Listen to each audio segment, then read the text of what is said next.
because it's not entirely true. The important thing here is we have to start challenging the history that was fed to us. Because it's not entirely true. Just so the Indians, you could get dirty, you don't have to worry about starching and dresses, and we had a lot of fun. What kind of names were these? I think my mother's a Cherokee, and it's been a long time, you know, I don't know which one it was, she says, I don't even know if she was really Cherokee and Navajo. My father was Navajo, my mother was Cherokee.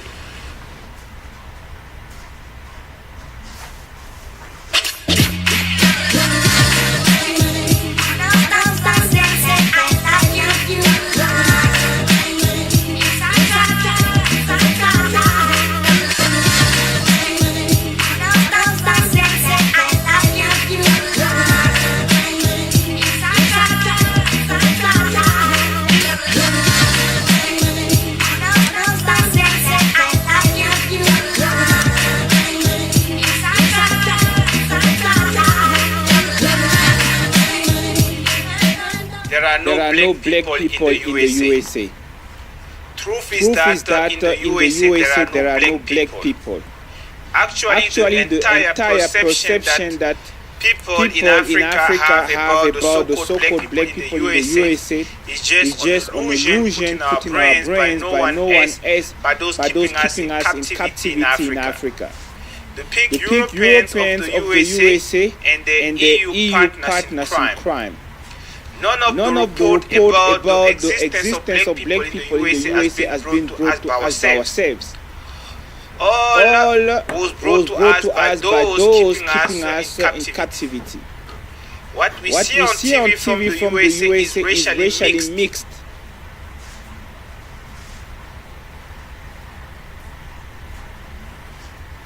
As I said, the important thing here is we have to start challenging the history that was fed to us. Because it's not entirely true. As I said, the important thing here is we have to start challenging the history that was fed to us. Because it's not entirely true.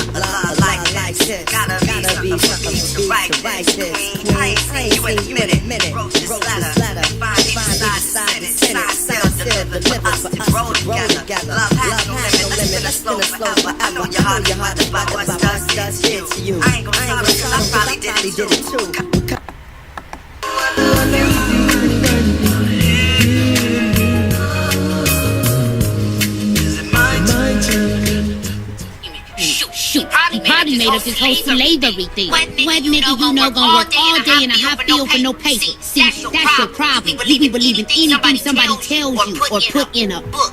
See, I keep my mental mind extra secure. You be believing anything somebody tells you or put in a book. You be believing anything somebody tells you or put in a book. Tonight, we present a landmark in television entertainment. Roots, the true story Alex Haley uncovered in his 12-year search across the 7 generations of his ancestors.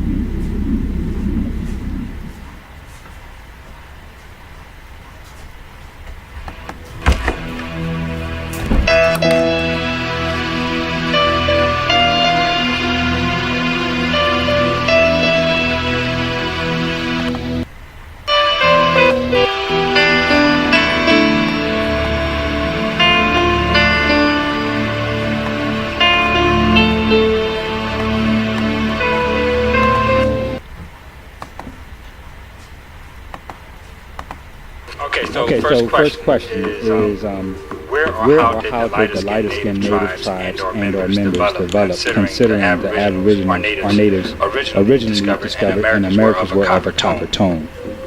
So, you want to answer that question? Okay, well, we can first begin.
The similarity of the last name is Su. It knows what we mean. That doesn't have to be any differentiation between what. Looking at the scriptures, reading, comprehending, constantly understanding the word of Yahweh, I realize, like the movie that's coming out with Scarlett Johansson, this fictitious world that I thought was a type of heaven, a utopia, is actually a lie straight Satan from Lucifer. I think the movies are going to be moving towards this direction. And doing so would be like how I was when I was a younger fellow seeing the cartoon and thinking how great wonderful it was. Kids going to look at this and see, wow. Now what? But I don't think that technology needs to be something that you plug into and it completely take. Jesus. Huh? They're calling J-Ho. It's not spinning. All back. Hey. Zeus.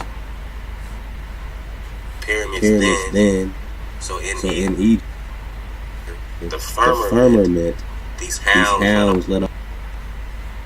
Well, now we're getting into the heart of things, because how can Zeus look like this so-called Egyptian Ra or Ahmed Ra and look like this white man? Is he black or white? I mean, this is Michael Jackson. Is it black or white? I ain't making no money off lying to you, but they sure are. They're making lots of money on Christmas time. Come on, man. First of all, let's talk about this. Let's talk about this Zeus, and I'm gonna say put this J. Remember the J is new. Remember the J is new. Important names that begin with J. A or gravity. Still apply to IE. Is that still IE still make J? Alright, so I say that's bullshit, but this is interesting. The SUS, remember.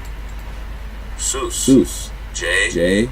Yeah. Zeus. There's no J, so they're just saying yay. Zeus. Yay. Like Yeezy. Alright. Like Yeezus. Like Yeezus. Man, Yeezy tried to tell y'all, man.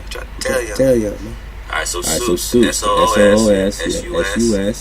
Zeus. Swine. Hope y'all can see that. No small. Swine. Hog. Pig. Whoa. So G. Zeus. Zeus. SUS is really SOOS in the Greek is really, this is Greek, right? This is Christ is a Greek word, right? It's anointed of the Greeks, don't you get it? And a public period as we discuss.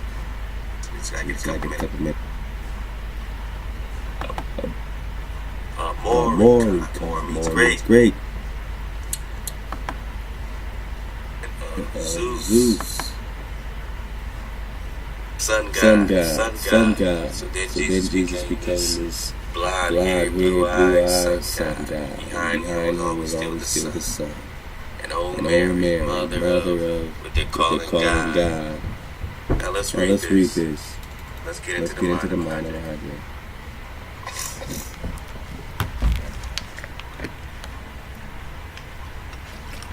Time to get cozy.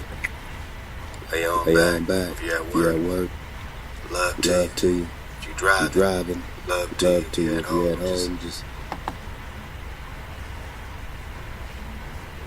chief among this is the right video. Official included, so it's not. It's the presence of a powerful Abyssinian youth. This is when they were still looking and considered him to be in so-called Africa. Then it was Asia. They were still looking, and now Columbus is actually requesting audience to speech with the. You have to make a decision right here now that you want to keep your feet moving. If you keep your feet moving, keep moving. So they completely hijacked the map. They took all these dark people. Ethiopia, so all this stuff. Yeah. So this is where they didn't touch the job. Let's get it. Chief among the European geographic conditions, official included, so it's not. It's the presence of a powerful Abyssinian youth. This is when they were still looking and considered him to be in so-called Africa. Then it was Asia. They were still looking, and now Columbus is actually requesting audience to speech with the king. What is where this king here? So they kept moving until it said, okay, he's in the farthest India. Columbus wasn't lost like he thought he was like. Oh, I'm looking for India. Now he's looking for the third India. The third India. So we got in part 20. Go back and get that. The presence of a powerful Abyssinian. Like we got that etymology, this mixed multitude. Root. Let's see, I'll get a little bit of his conclusion.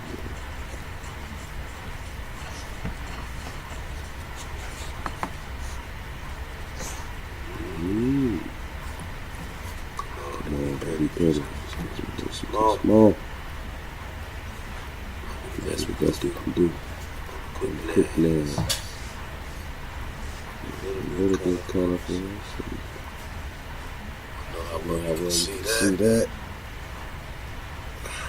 Probably not relevant, but these are just melanated people, you know what I mean? Very interesting dress. Robes on, cowboy hats, something crazy. Alright. I'm trying to get a better look at it. That's the best we could do for that. Love to my sister that sent me this. I'll leave this link too. This is great homeschool type of indigenous people, game for kids, type of thing. It's a good step in the right direction. Great step.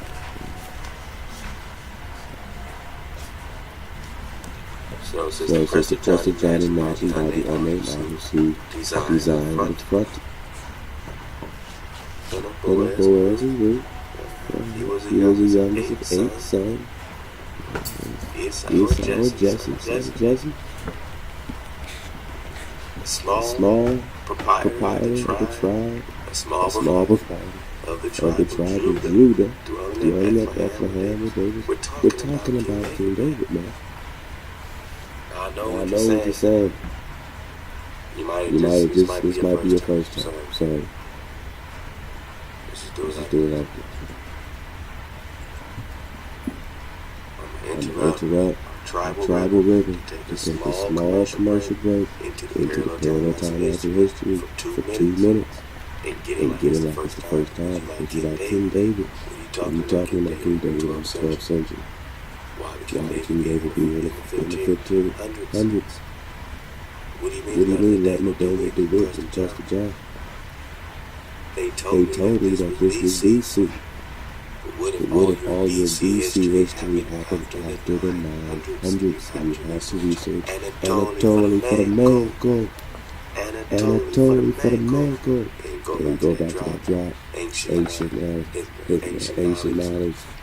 Parallel history, timelines, Go back to those drops. We'll be continuing that series.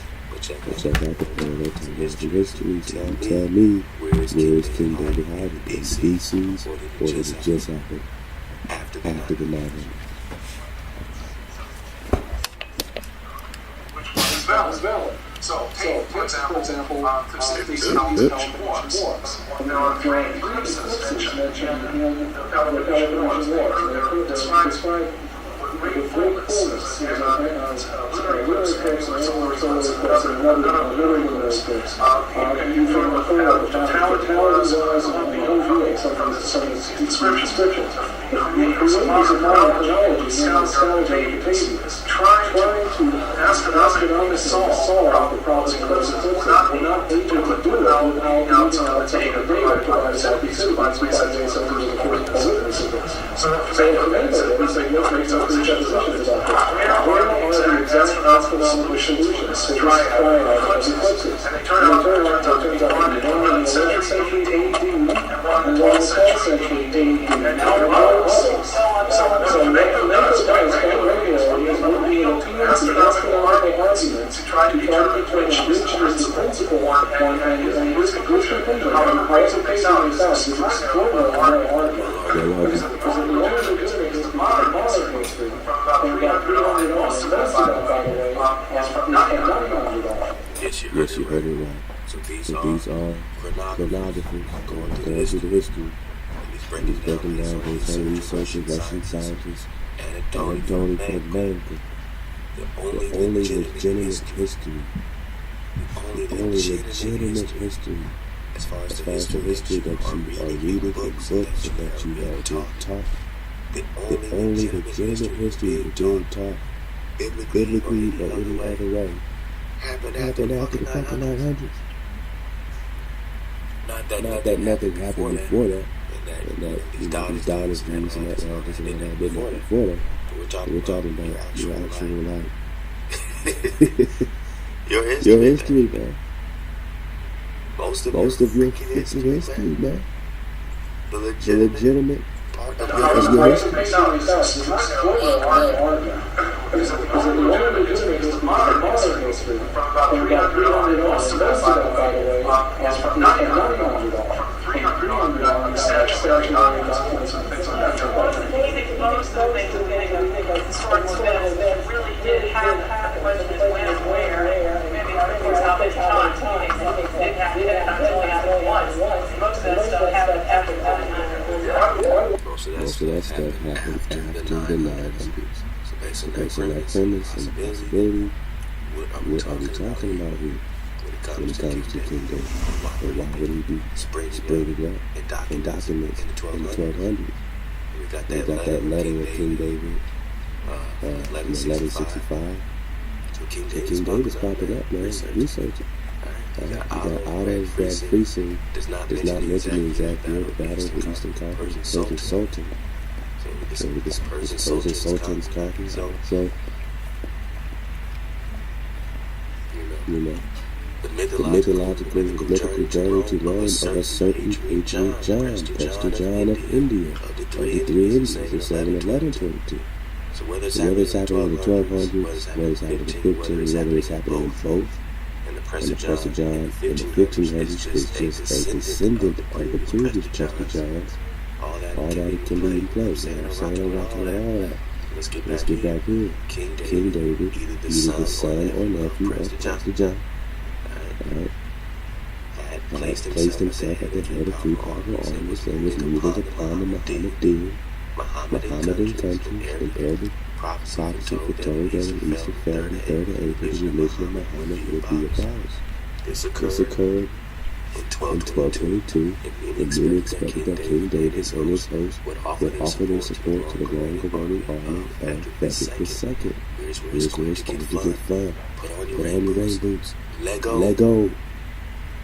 The enthusiasm that this announcement created in the camp of the militant led to a premature outbreak of the frankincense Cairo, Egypt, thanks. By saying that they were not just copper tones, that there were many complexions from light to dark. And that happened because there were many migrations that happened that came over here to North America. So it wasn't just one migration. One of the first migrations, or what there is evidence of, is 51,000 years ago. There is evidence of human existence in several areas in the Americas, and one in particular in North America, in the South Carolina area. Okay, cool. So, all right. So what you said is that there were more than one migration into the Americas, and so because of those different migrations, the different skin tones that were around or appeared in America. They developed from these different migrations and the people mixing from the different migrations. Pre-colonial period. Oh yes. Okay. So before Columbus and that migration occurred. Okay. So you said South Carolina. That's our hometown. So I like to hear a little bit about this. So tell us about what you found in South Carolina. As a matter of fact, one of the areas is in Allendale County, which is definitely our home. There you go. Yes, the University of South Carolina has been doing a lot of excavations in that area, and that's where they have found evidence of 51,000 years ago of human existence there. Well, I just said my family's from Allendale, so that history really does matter to me. What was going on here? We have a history that says that people were existing in this area for 55,000 years, way before anything else that they want to talk about here in America.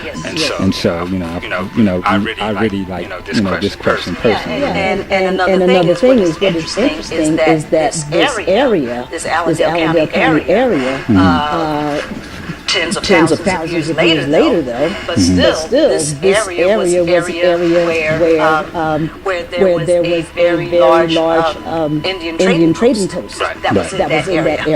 And so the Indian trading post that was existing during colonial periods, and I know that it later turned into plantations, because I know at the Indian trading post, they were also trading, amongst other things, slaves. They were trading slaves, yes. And it turned into really one of the largest slave plantations that was in South Carolina. Even North America, I do believe that became one of the largest plantations. Real quick, let's just get back to what they found sediment. They found sediment of human activities. I just wanted to make sure that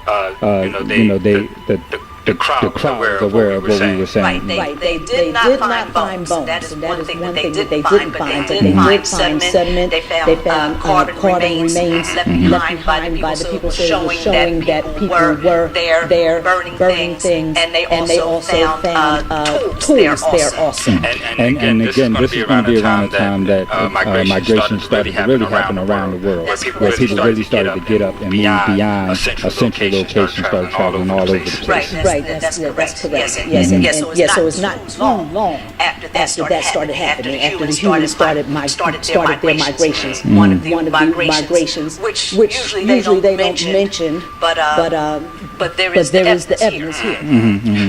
One more thing I like to point out as a part of this question is that this area right here, the plantation itself, eventually the trading post became a slave plantation. But I know that in certain parts of South Carolina, they separated the native slaves from the African slaves. And so, I know in the deeper parts of South Carolina where the native slaves were held, and the upper part is where the African slaves were held. Yes, that's correct. And that's because it was those trading posts, and those trading posts, part of their business business was to sell these slaves, these Indians that were captured.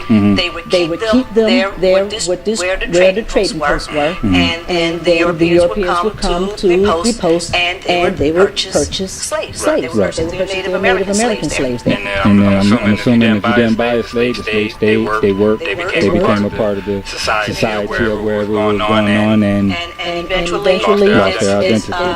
And again, with plantations changing hands and going through generations, and with the Europeans marrying into these Native American tribes, they eventually were the ones that took over the land. And so the land, by the time the 1800s comes, is now belonging to a European, but it is still the same area where these slaves were kept. And now their descendants are there. Are there now, being held as slaves. Yes. Right. So I guess, well, we can talk about some other things too, because now they also let's talk about some other migrations that occurred. We talked about the first migration that happened about 51,000 years ago. Let's talk about some of the other ones and how some of the color variations may have taken place. Layman's term individual would just consider, okay, these people had to be coming out of Africa because that was the central location for human activity. As far as we know today. Right, as far as we know. So we're going to surmise that these people came from Africa that landed in South Carolina area. Yes, and if you really look at a map, you will see that there is a much shorter distance from Africa across the ocean to the Americas than it is leaving from Asia. Trying to come over here to the Americas from Asia. It's not just in South Carolina. A few other points in South America that also can be dated to around that point. Oh yes, South America and also Mexico. Also in Mexico. Okay, cool. All right, so now let's talk about some of the other migrations. You have two more? There's two more. The biggest migration that we speak of is the one that came across the Bering Strait, or it was called Beringia at that. Because it wasn't straight yet, and because it was a very large landmass, and they say that this migration happened maybe between 20 and 15 or 13,000 years ago. Okay. This migration happened. Yeah, I hear about 16 most of the time when I look. Yes. And these when this migration started happening, coming across and down the west coast, and then they kind of settled in an area where they call them the Clovis people. Okay. And because this is an area that was in Clovis, New Mexico, and where they started finding points that they believed were the first tools that they found of human habitation here. And they called them Clovis points. Okay. Now this theory was the predominant theory for a long time. It still is, as a matter of fact. It was a theory that was really developed in the early 1700s, and it has not changed. Okay. Now you said that they called these points Clovis points because this was supposed to be the first evidence of habitation here in America. Yes, that's correct. However, there is evidence of what they're now calling pre-Clovis points, and some of these pre-Clovis points they are finding in the South Carolina area. There's other areas in Pennsylvania. There's in Virginia, West Virginia, I believe. There are areas where they're finding pre-Clovis points, which means that there were people over here before the Clovis people came, or the people that they're labeling Clovis people. And so now you have these people that have come over from the Beringia or from the Bering Strait that are now mingling or intermingling once they travel with people who were already here. Okay. And so now, of course, you're going to get skin variations because there are people that are coming from two different areas. Right. And I know we had another migration from Europe. There's another one, yes, that came across from Europe around Newfoundland. Okay. And down. And so now you have another culture of people, that is going to bring another skin tone. And so now they're being added to the other ones that were already here. And so now you have skin variations just like with people of color that exist today, that were from light to dark, that was here in the Americas when the Europeans arrived. And they were all over.